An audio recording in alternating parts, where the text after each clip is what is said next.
So in next we have Protozoa. Protozoa, it is also called as ancestor of animal kingdom. Ancestor of animal kingdom. ऐसा मैंने क्यों बोला कि during the course of evolution जो ये basically belong करता है प्रोटिस्टा के अंदर। अपने पास 5 किंगडम क्लासिफिकेशन में गिवन बाय आरएच बेटेकर जो कि क्लास 9 में आप पढ़ेंगे, तो उसमें से आपके पास एक एनिमल किंगडम, एक है प्रोटिस्टा, एक है मोनेरा, एक है फंजाई, एक है प्लेंटी, एक है एनिमेलिया। उसी में से जो प्रोटोजोआ है तो उसी का एक मेंबर है, हाँ के ना, और इसी से डेवलप होकर बाद में क्या बना, एनिमल किंगडम बना। बाद में क्या बना जी, एनिमल किंगडम बना। क्या आप मेरी बात समझे जी? Hello, yes sir. हाँ, it is the ancestor of animal kingdom. Sir, can you explain again? I am saying we have 5 kingdom classification. क्या है हमारे पास 5 किंगडम क्लासिफिकेशन में पहला आता है मोनेरा, दूसरा आता है प्रोटिस्टा, मैं कभी अभी इसके बाद लिखाऊंगा। दूसरा है क्या आपके पास मोनेरा, तीसरा क्या आपके पास प्रोटिस्टा, सॉरी पहला मोनेरा, दूसरा प्रोटिस्टा, तीसरा फंजाई, चौथा प्लेंटी, पांचवा एनिमेलिया। मोनेरा के अंदर सारे के सारे प्रोकैरियोट्स आते हैं, बाकी सारे के सारे जो बचे हैं वो हैं यूकैरियोट्स। अगर यूकैरियोट्स में यूनिसेलुलर की बात की जाए तो किंगडम आएगा प्रोटिस्टा। क्या आएगा? किंगडम प्रोटिस्टा, जिनके अंदर सारे के सारे यूनिसेलुलर ऑर्गेनिज्म हुआ करते हैं। आगे ना, नेक्स्ट आपके पास प्रोटिस्टा यूनिसेलुलर यूकैरियोट्स। तो इसके अंदर आपको बहुत सारे एग्जांपल हैं, लेकिन 3 एग्जांपल ऐसे हैं जैसे यूग्लिना है, स्लाइम मोल्ड है, और तीसरा क्या है, प्रोटोजोआ। जब ये इवोल्यूशन हो रहा था तो यूग्लिनाइट से बना प्लांट किंगडम, स्लाइम मोल्ड से बना क्या, फंजाई किंगडम, और प्रोटोजोआ से क्या बना, एनिमल किंगडम। मतलब एनिमल्स रिलेटेड कैरेक्टर्स के अंदर पाए जाते हैं, एनिमल जैसे फीचर्स इसके अंदर होते हैं, इसलिए हम क्या बोलते हैं ना, एंसेस्टर्स ऑफ एनिमल किंगडम। बात समझ में आई? सर तो वो हमारे भी एंसेस्टर्स है क्या? यस। सर वो कहता है कि हमारे एंसेस्टर आर्किया है ना। तो ये सब बेसिकली पहले वही लोग थे, प्रोकैरियोट्स थे, उससे डेवलप हुआ यूकैरियोट्स। इसमें फिर हम लोगों ने डिवाइड किया क्या, प्रोटिस्टा में, फिर वो डिवाइड होकर क्या बना, प्रोटिस्टा। तो प्रोटिस्टा के अंदर 3 ऑर्गेनिज्म ऐसे हो गए, जैसे आपके पास क्या है, स्लाइम मोल्ड है, आपके पास क्या है, प्रोटोजोआ है, आपके पास है यूग्लिनाइट। तो इन्हीं प्रोटिस्टा से 3 बायोफर्केशन हुआ, पहला, दूसरा, तीसरा। पहला से बना क्या, फंजाई किंगडम, तीसरा से बना प्लांट किंगडम, चौथा से बना एनिमल किंगडम। बात समझे? Yes sir. अगर इसका हम लोग सेलुलर लेवल की बात करें तो दे आर यूनिसेलुलर। कैसे होते हैं, यूनिसेल्युलर, आगे ना, दे आर ऐसे सिंपल डायरेक्ट लिखिए कि दे आर यूकैरियोटिक। यूकैरियोटिक बोले तो, hello, sir well defined nucleus. हाँ, मतलब हैविंग ट्रू न्यूक्लियस। इसका मतलब कहीं ना कहीं फॉल्स न्यूक्लियस भी होता है। इसका कहने का मतलब ये है कि फॉल्स न्यूक्लियस बोले तो इनका जेनेटिक जो न्यूक्लियस होगा, nucleus is not enveloped bye nuclear membrane. बोले तो जेनेटिक मटेरियल एक जगह कंडेंस नहीं होगी, पूरे सेल के अंदर स्कैटर्ड होगा। ऐसे कंडीशन को हम लोग बोलते हैं न्यूक्लियोइड। क्या बोलते हैं, न्यूक्लियोइड। आगे ना, अगर हैबिटेट की बात करें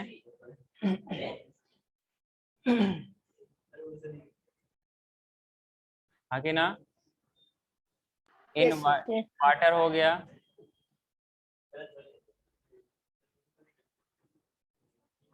सॉयल इन फ्री लिविंग।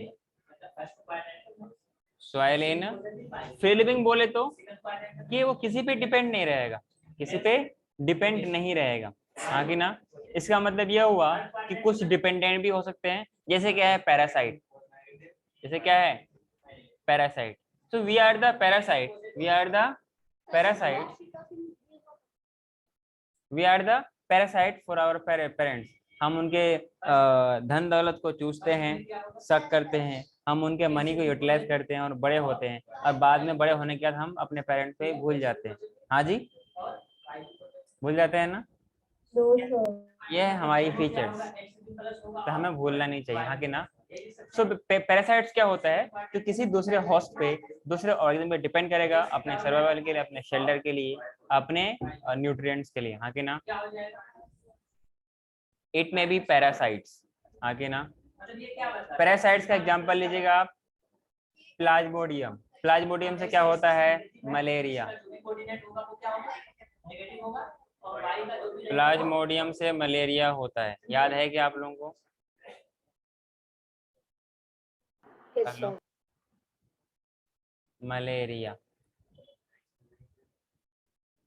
ठीक।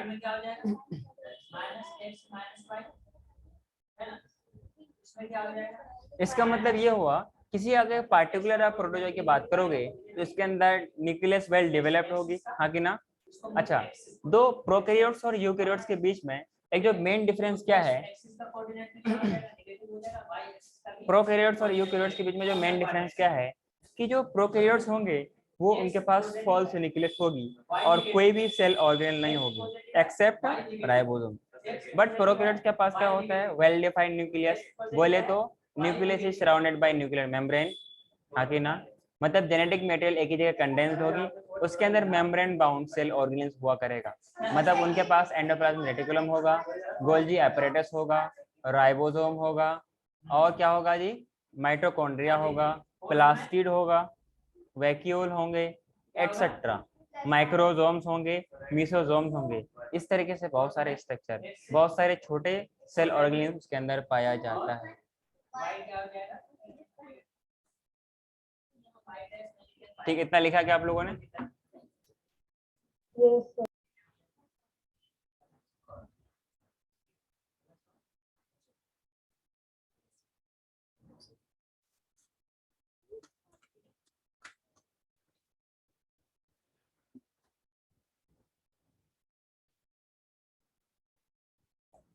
इतना लिखा क्या आप लोगों ने? Yes sir.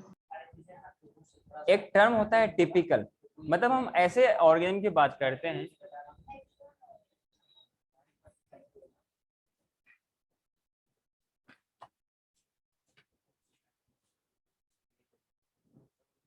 टिपिकल, बोले तो ऐसा प्रोटोजोआ जिसके अंदर सारे के सारे कैरेक्टर्स पाए जाते हो, ठीक है ना, इसलिए उन्हें बोलते हैं टिपिकल। देखो, सारे बच्चे नहीं तो तेज होते हैं, nor they have sharp mind, ना वो हर तरीके से खेलने वाले होते हैं। मैक्सिमम बच्चे ऐसे नहीं होते, कुछ खास बच्चे होते हैं जो हर फील्ड में महारत हासिल होती है। अगर एनटीएससी का एग्जाम दिया तो वो भी हो गया, कभी एसओएफ साइंस ओलंपियाड फाउंडेशन दिया तो उसमें भी हो गया, मैथ्स ओलंपियाड फाउंडेशन दिया तो वो भी हो गया। स्पोर्ट्स में उसमें भी एडवांस है, एक्स्ट्रा को करिकुलर एक्टिविटीज उसमें भी एडवांस है, मतलब हर तरीके से वो आगे होता है। तो ऐसे बच्चों को बोलते हैं टिपिकल स्टूडेंट। क्या बोलते हैं जी? Typical student. तो वैसे यहाँ पर एक टिपिकल प्रोटोजोआ की बात करोगे जिसके अंदर सारे के सारे कैरेक्टर्स मौजूद हो, प्रेजेंट हो अपने आने वाले एंसेस्टर्स के, तो उसको बोलेंगे कि हम लोग क्या, टिपिकल प्रोटोजोआ, हाँ कि ना। दे हैव well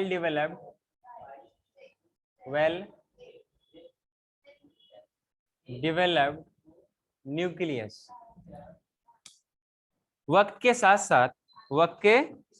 साथ न्यूक्लियस डिवाइड करता गया, क्योंकि पहले जो ऑर्गेनिज्म था वो प्रोकैरियोट्स था।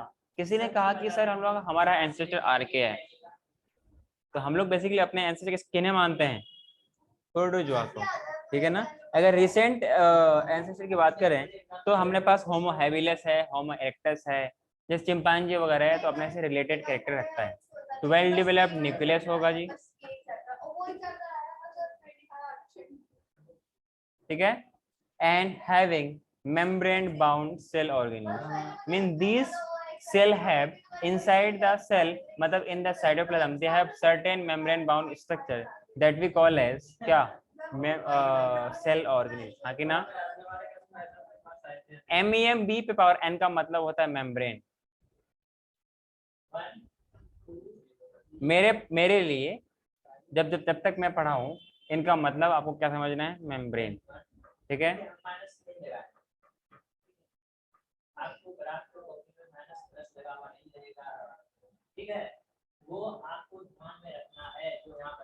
इसे बात करें तो इनके पास वैक्यूल भी होता है, क्योंकि वैक्यूल का होना ये एनिमल का फीचर्स नहीं है, प्लांट का फीचर्स है।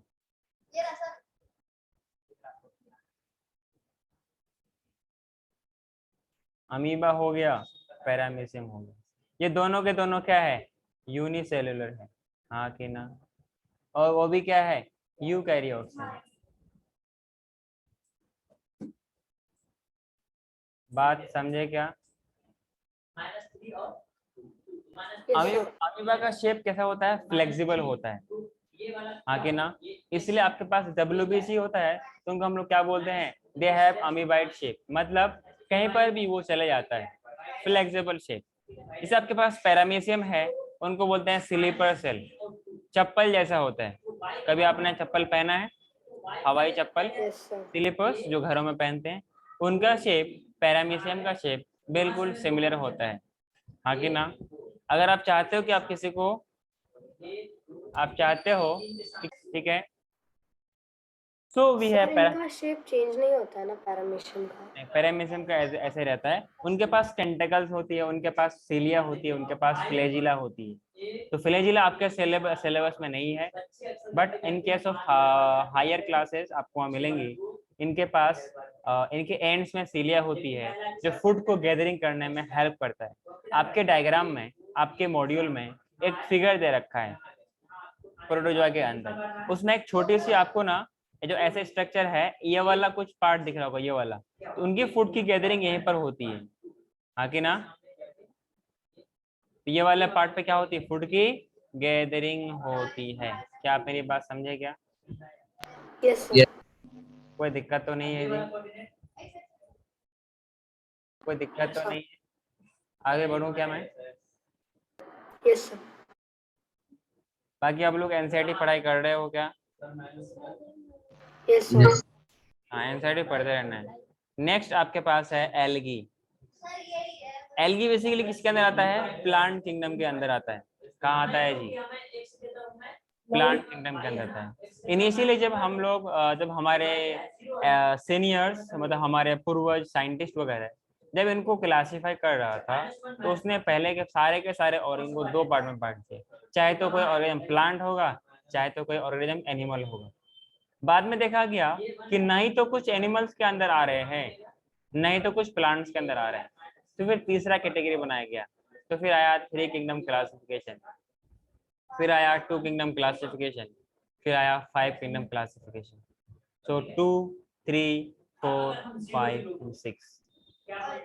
कुछ बात समझ में आई? ये अलग अलग साइंटिस्ट ने दिया है। तो नाउअडेज जो हम लोग पढ़ाई करते हैं, वो 5 किंगडम क्लासिफिकेशन की बात करते हैं। 5 किंगडम क्लासिफिकेशन बोले तो कि it was given by R.H. Whittaker in 1969।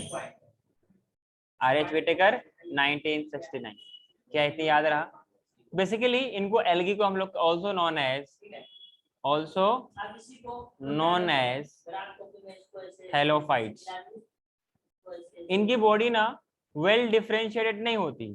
Well differentiated बोले तो इनके जो ड्यूरिंग इनका जर्मिनेशन, जब इनका ग्रोथ होती है, इनका body completely differentiate root, leaf और स्टेम में नहीं होती।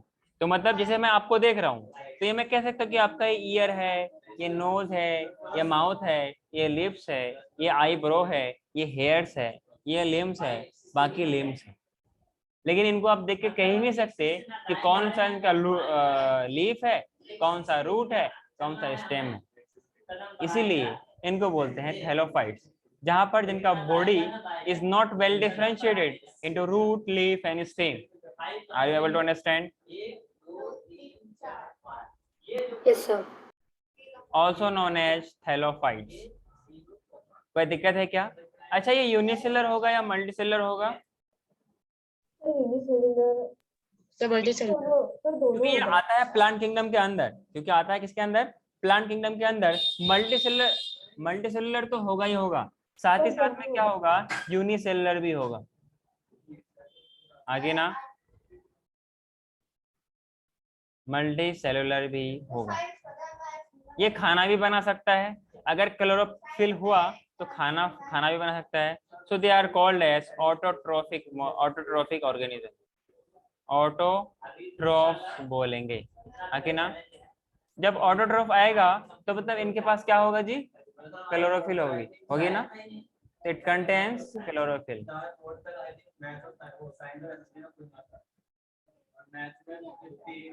आज जाने का नाम मत देना तुम लोग 5 मिनट के लिए, बहुत पिटाई करूंगा, बहुत पिटाई करूंगा। जब ग्रीन का क्लोरोफिल होगा, क्योंकि वो ग्रीन इन कलर होते हैं, इसलिए मैंने ग्रीन पेन से लिखा है, क्या याद रहेगा? Yes sir. And thus it carry out photosynthesis. आपने माइनस तो बताया नहीं, एक बार ये तो बताइए क्या माइनस पता है।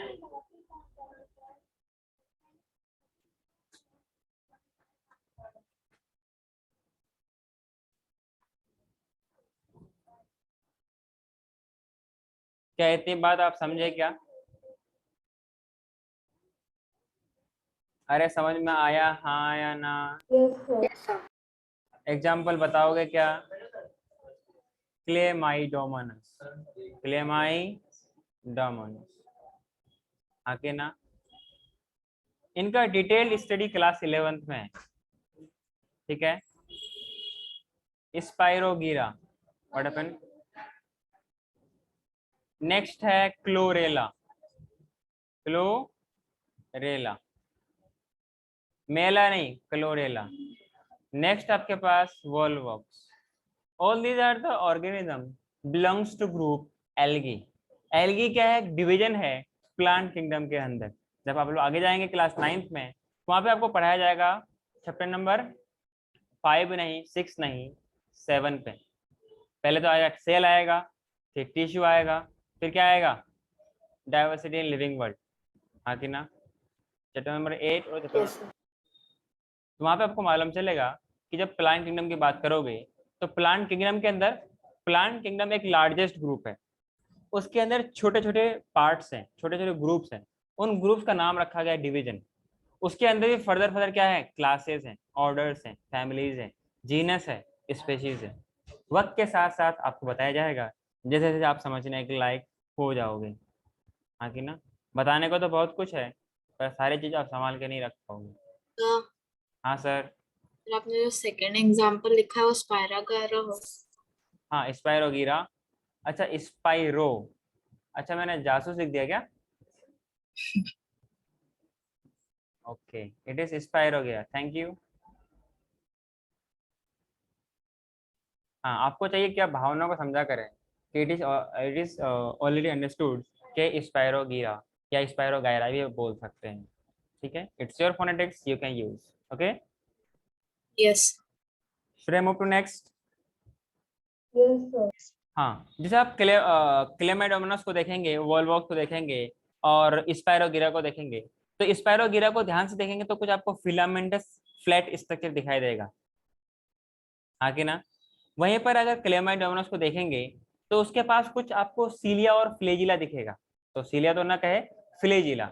सीलिया और फ्लेजिला में क्या डिफरेंस है जी? सीलिया का लेंथ ज्यादा होता है, they are longer, but number में काफी कम होते हैं, 1 होगा, 2 होगा, 3 होगा, 4 होगा, हाँ कि ना। मोस्टली 1 या 2 होते हैं, हाँ कि ना। Where in case of cilia वो बहुत सारे छोटे छोटे फिंगर लाइक प्रोजेक्शन होते हैं on the surface, inner surface और outer surface of that organism, जिनके जो हेल्प करता है मूवमेंट में या अटैचमेंट टू दियर सरफेस या जहाँ पे वो रहता है। कुछ बात सर पैरामेशियम में भी होता है ना सिलिया? कहाँ? मैंने पैरामेशियम। पैरामेशियम में सीलिया तो आपको, जब आप उनको सराउंडिंग में देखेंगे ना, आपको छोटे छोटे ब्रिस्टल लाइक स्ट्रक्चर दिखेगा। Those bristles are basically nothing but cilia. Flagella size में ज्यादा होती है, तो इनके पास 2 फ्लेजिला होती है, आपके लेवल पे नहीं है, बट इसलिए मैंने सिर्फ बताया, पर मैंने लिखाया नहीं, समझा क्या? Yes sir. और जो आपके पास वोल्वोक्स है, ये कॉलोनी बना के रहते हैं, बेचारे को अकेले बहुत डर लगता है, तो अपने पेरेंट के साथ रहा करते हैं। जैसे मैच्योर होते हैं फिर वो सेपरेट होके अलग अलग हो जाते हैं, आगे ना। मेरे ख्याल से हमने बैक्टीरिया पढ़ लिया, फंजाई पढ़ लिया, प्रोटोजोआ पढ़ लिया, एल्गी भी पढ़ लिया, आगे। हाँ सर। नेक्स्ट है वायरस, वो वाला वायरस नहीं, आमिर खान वाला वायरस नहीं। अरे याद है क्या 3 इडियट पे? क्या चाहिए? यस यस यार। हाँ, बेसिकली वायरस। वायरस की अगर बात करेंगे, वायरस की अगर बात करेंगे, it is the connecting link between living and non living. Sir वो जब होस्ट की बॉडी में जाता है तभी वो हाँ हाँ, लिविंग थिंग जैसे बिहेव करता है। यस यस यस, बता रहे हैं। It is the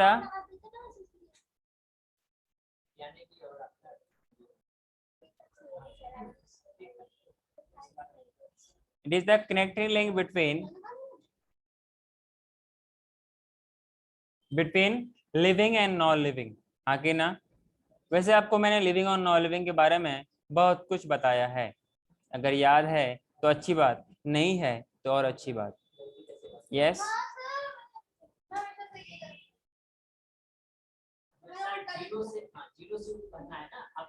it is the connecting link between living and non living. नहीं तो ये लिविंग है, नहीं तो ये नॉन लिविंग है। तो जो हम लोग 5 किंगडम क्लासिफिकेशन करते हैं, उनमें कहीं भी जगह नहीं है, क्योंकि उनमें जगह होने के लिए first of all they have to be living organism. क्योंकि लिविंग तो है नहीं, क्योंकि उसके अंदर नॉन लिविंग की प्रॉपर्टी पाई जाती है। हाँ कि ना? अरे बोलो।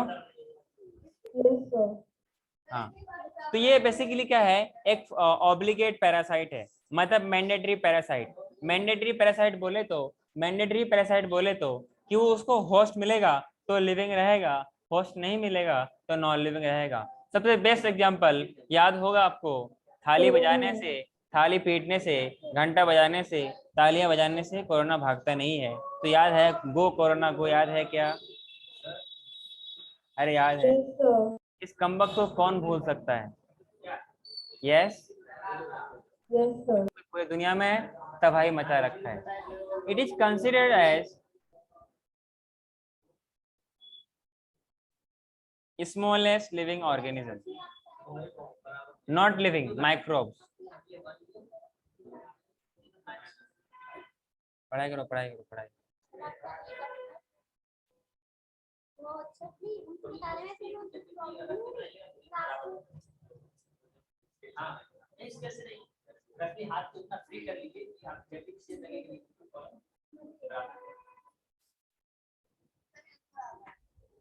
Smallest microbe means, smallest microbe बोला जाए तो कि that can be only visible through electronic microscope. अगर जैसे क्या होता है ना कि आप लोग दूध को छानते हैं, चाय को छानते हैं ना, तो उनके लिए कुछ आपका फिल्टर करने वाले कोई इक्विपमेंट्स होती है, कोई आपके पास चीजें होती है। वैसे ही बैक्टीरिया को फिल्टर करने के लिए अपने पास कुछ छानने की चीजें होती है, तो बोलते हैं बैक्टीरिया फिल्टर, है कि ना? तो जब वो जब इसको देखा गया वायरस को, ये उनके फिल्टर से पास हो गया, तो मालूम चला कि बैक्टीरिया से भी साइज में छोटा है कि ना? अरे बोलो। Yes sir. They are smaller than, मतलब बैक्टीरिया फिल्टर क्लोथ बोला जाए तो बैक्टीरिया उसमें पास नहीं हो पा रहा था, लेकिन वायरस पास हो गया, आगे ना? जैसे एयर टाइट या एयर प्रूफ कंटेनर का मतलब क्या होता है, एयर अंदर जाएगा नहीं। वैसे बैक्टीरिया प्रूफ बनाने के लिए बैक्टीरिया पास होगी नहीं, लेकिन वायरस पास हो रही थी। तो एक बात मालूम चला कि इनकी साइज और छोटा होगा, हाँ कि ना? अरे बोलो। Yes sir. Yes sir. They are much smaller than क्या? बैक्टीरिया। क्या इतनी बात समझ में आई? यस। Yes sir. हाँ,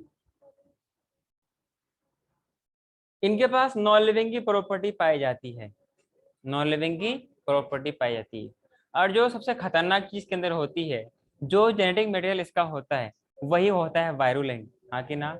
वो फटाफट जिस भी होस्ट में जाता है उनको हैक करता है, और हैक करके उनके मशीनरी को अपने कंट्रोल में लाकर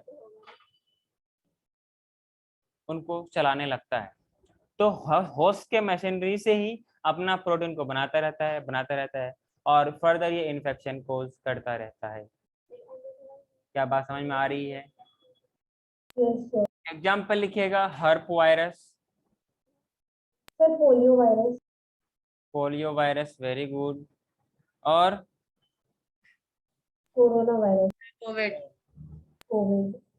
कोरोना वायरस, यही तो होता है कोरोना। अरे हाँ जी, समझ में आया। वैसे आपके चैप्टर का नाम है micro organism as a friend as a enemy. They are considered as friends and foe. दोस्त भी है तो दुश्मन भी है। जब आपको दिक्कत पहुंचाए तो आपका दुश्मन हो गया, जब आपको फायदा पहुंचाए तो आपका फ्रेंड हो गया। हाँ कि ना? यस। Yes sir. इसमें बेटा मिनट।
आगे बढ़ो क्या जी? Yes sir. तो मैंने का कहने का मतलब था कि जो माइक्रो माइक्रो ऑर्गेनिज्म है, it can be your friend, it can be your enemy.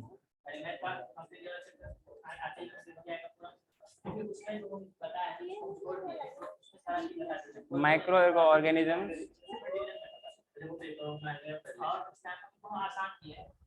It can be friends और एनिमी। ठीक है। So most micro organisms are beneficial. For example, हमारे इंटेस्टाइन में जो माइक्रोब्स रहते हैं, bacteria, that we call as E coli, Escherichia coli. आपके पास लैक्टोबैसिलस है जो कि मिल्क को और मिल्क को पार्शियली डाइजेस्ट करके कर्ड में कन्वर्ट करता है। Sir east. Yes. Sir east भी एग्जांपल है। क्या कह रहे हो? सर ईस्ट भी एक एग्जांपल है। ईस्ट ईस्ट, हाँ हाँ, ये ईस्ट बैक्टीरिया नहीं है बट वो भी है, जो कि बैक्टीरिया में यूज किया जाता है।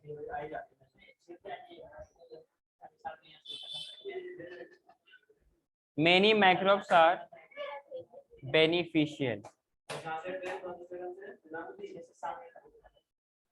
हाँ कि ना? एग्जाम्पल के तौर पर क्या लूंगा जी? E coli. Lactobacillus. Bacteria in small intestine, E coli. Large intestine, वो कौन सा होता है जी? E coli.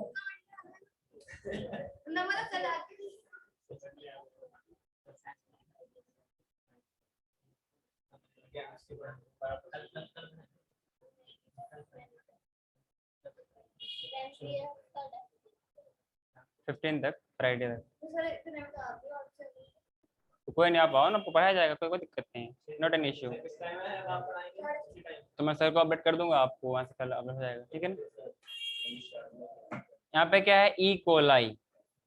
अरे कौन सा कोलाई, और इसका पूरा नाम है एस्टेरिशिया कोलाई। एस्टेरिशिया या किया कोलाई, हाँ कि ना। नेक्स्ट क्या आपके पास है, बैक्टीरिया, लैक्टोबैसिलस। लैक्टोबैसिलस ये किस में होता है, इन कर्ड, दही बनाने में। मिल्क को पार्ट, दही क्या होता है, partially digested milk is called as dahi, हाँ कि ना। अगला आपके पास है ईस्ट। ईस्ट क्या है जी, ईस्ट क्या है, फंगा है। एक फंगस है। इस तरीके से आपके पास नेक्स्ट है पेनिसिलियम। सर इन एंटीबायोटिक्स। ये कहाँ पर इस्तेमाल होता है, बेकरी में।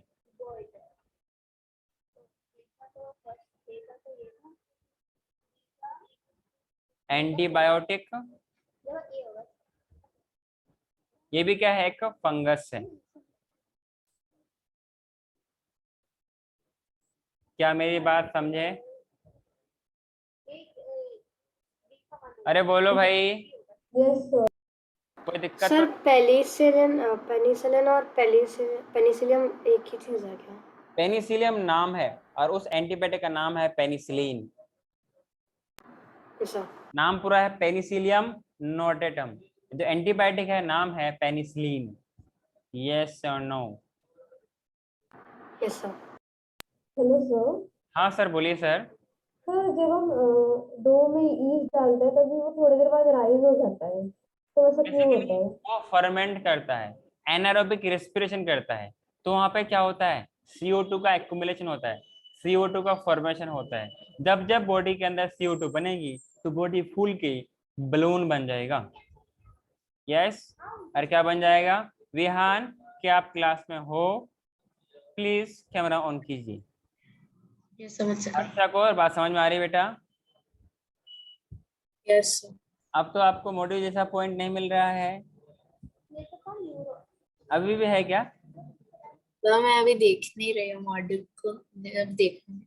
अच्छा पहले देखती थी, अब भी देख लिया कीजिए, वो होता है क्योंकि हमें फॉलो करना होता है क्लास ना। के बाद देखती हूँ। अच्छा क्लास के बाद देखती है, अच्छी बात है, मॉड्यूल का हर एक लाइन आपको मालूम होना चाहिए। बात समझे, अगर डाउट आए तो फटाफट व्हाट्सएप चैट में जाइए और फटाफट चैट कीजिए, हाँ कि ना। तो जो डाउट नट की जगह है आप व्हाट्सएप के नेट में जाइए, आप वहाँ से डाउट पूछ सकते हैं। ये I am available for you all student 24/7। Whenever you have time, you can ask me without any hesitation. अभी भी, बाद में, कभी भी, जब बड़े हो जाओ, बूढ़े हो जाओ, कभी जरूरत पड़े, I am available at same number, okay. Yes sir. Should I move next. Yes sir. Yes sir. अच्छा, ये जो इक्वलाई होता है ना, इनका एक बहुत इंपॉर्टेंट रोल मैं बता रहा हूँ, वैसे आपका मॉड्यूल में दे रखा है। ये जो लार्ज इंटेस्टाइन में अवेलेबल होती है ना, ये बेसिकली क्या करता है, विटामिन के और विटामिन B12 के एब्जॉर्प्शन को बढ़ाता है, हाँ कि ना। विटामिन के एंड विटामिन B12 के एब्जॉर्प्शन को बढ़ाता है, और विटामिन B12 ब्लड के फॉर्मेशन के लिए बहुत इंपॉर्टेंट रोल प्ले करता है। और विटामिन के का काम होता है blood clotting factor, blood clotting में ये हेल्प करता है।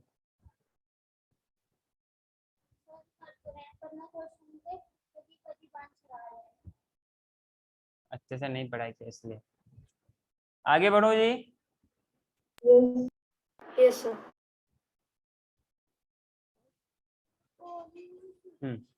जैसे अगर हम लोग, मैंने बात किया माइक्रोबियम एज अ फ्रेंड्स, इसमें कुछ पॉइंट्स आप लिख सकते हो, ठीक है ना। जो फ्रेंडफुल माइक्रोब्स होंगे, माइक्रोब्स यूज्ड एज क्या, preparation of curd, antibiotic. Preparation of curd, cake, idli, dosa, cheese, paneer.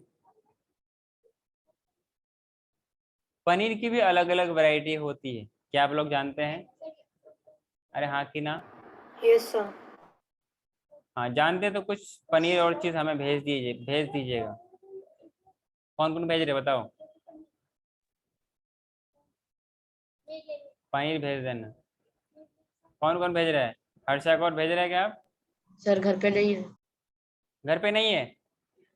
Sir okay, चलो कोई बात नहीं, जस्ट किडिंग। बाद में कभी। हाँ बाद में कर देना। Okay, thank you.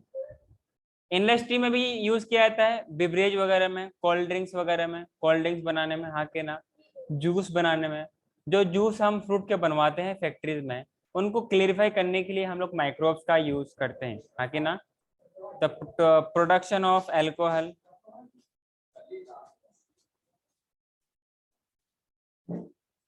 Production of alcohol,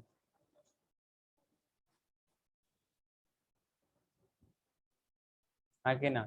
आपने नाम सुना होगा वाइन, बियर, रश्की एंड रम, हाँ कि ना? ये जो मार्केट में सारे फ्रूट्स बच जाते हैं ना, वो बीनने वाले ने बीनते हैं और उन्हीं से सड़ी फलों से, सड़ी सब्जियों से शराब बनाया जाता है, हाँ कि ना? अरे बोलो यार, कुछ बात समझे क्या? सर हाँ सर। सर आपने बियर लिखा है तो वो एनिमल वाला बियर लग रहा है। कौन सा वाला? वो बियर जो लिखा है लास्ट। तो कौन सा वो वाला बियर होता है क्या ये? सर BEER बियर रहेगा। BEER ना? हाँ कोई नहीं, मैंने इरेज कर दिया, BEER कर दिया।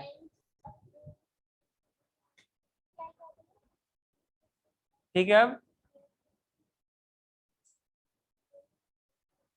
आपको याद होगा नाइट्रोजन फिक्सिंग बैक्टीरिया, यस वो क्या करता है? सॉइल की फर्टिलिटी को इंक्रीज करता है। सर। सर मैन्योर बनाने में भी माइक्रो ऑर्गेनिज्म यूज होते हैं। हाँ, जो बायोडिग्रेडेबल वेस्ट है उनसे हम लोग डिकम्पोज करने में हेल्प करता है। नाइट्रोजन फिक्सिंग बैक्टीरिया जो कि इनकी फर्टिलिटी को इंक्रीज करता है।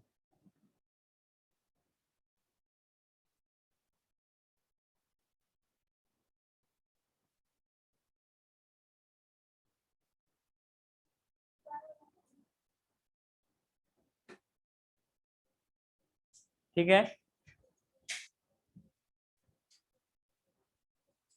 इन मेडिसिन,